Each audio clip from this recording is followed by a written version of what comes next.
You're watching 2 Works for You at 10. Very intentionally at the same time.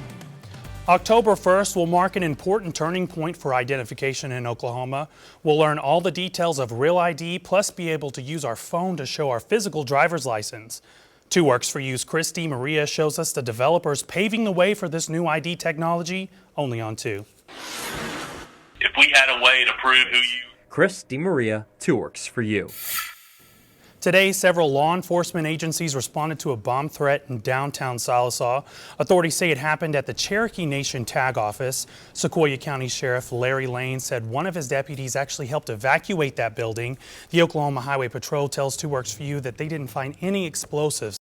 Tonight, a 2-year-old Oklahoma boy is home after a vicious dog attack. It happened in Edmond Tuesday. The family didn't want to talk on camera, but told our sister station in Oklahoma City that he's doing well and that the whole situation is overwhelming, but they're just thankful to be home.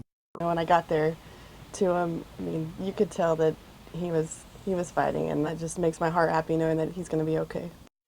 Police say it happened during a family visit when the toddler tried to take the dog's toy. Now, investigators say that dog wasn't up to date on shots and had to be put down. Check your balances frequently. That's what I'm gonna do. I would have caught it earlier had I been, on top of it.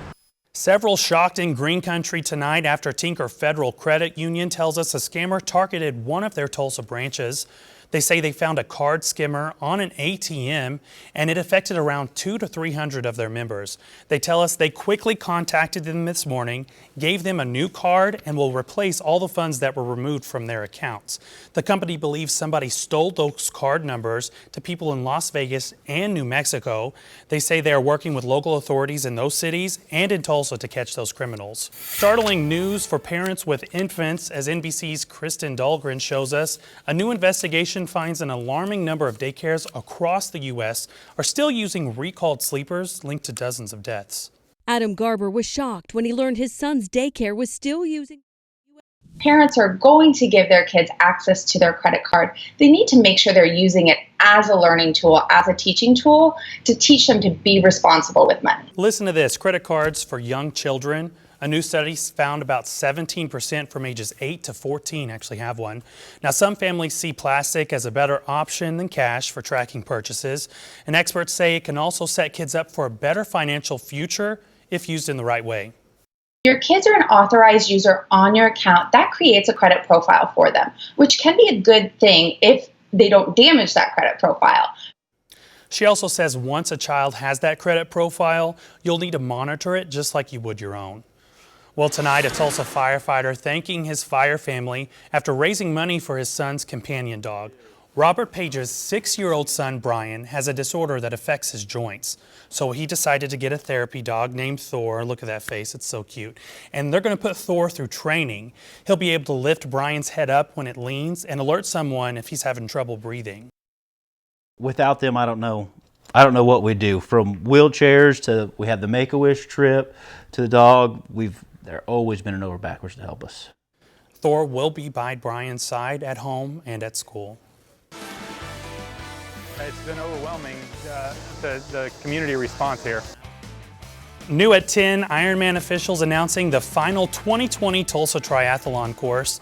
The race consists of swimming, running, and biking. Let's take a look, starting with the swim course. It's more than a 2-mile journey on Keystone Lake. Those swimmers will then jump out, get on a bike, and start from that lake, pedaling 112 miles, snaking all the way north to Barnstall, then back down just north of Tulsa. Then it's the final push of the race. These athletes will go on foot, running from downtown onto Riverside Drive to East 66th Place, and then loop back and finish more than 26 miles back on Cameron Street in downtown. Now, Ironman officials tell us this race will not disappoint. I rode the bike course over 2 days, and this was, without a doubt, one of the most scenic bike courses that we have on the Ironman circuit. It's beautiful from beginning to end. You still have time to train. The race will happen May 31st, 2020. And to learn how to register, head over to KJRH.com or download our free 2 Works for You app. Now, 2 Works for You weather, brought to you by Route 66 Chevrolet and Nissan of Tulsa. Well, that's all the time we have tonight, but as always, we're working for you online. Download our 2 Works For You app and like us on Facebook to learn more about a startling FDA investigation into vaping. Have a good evening.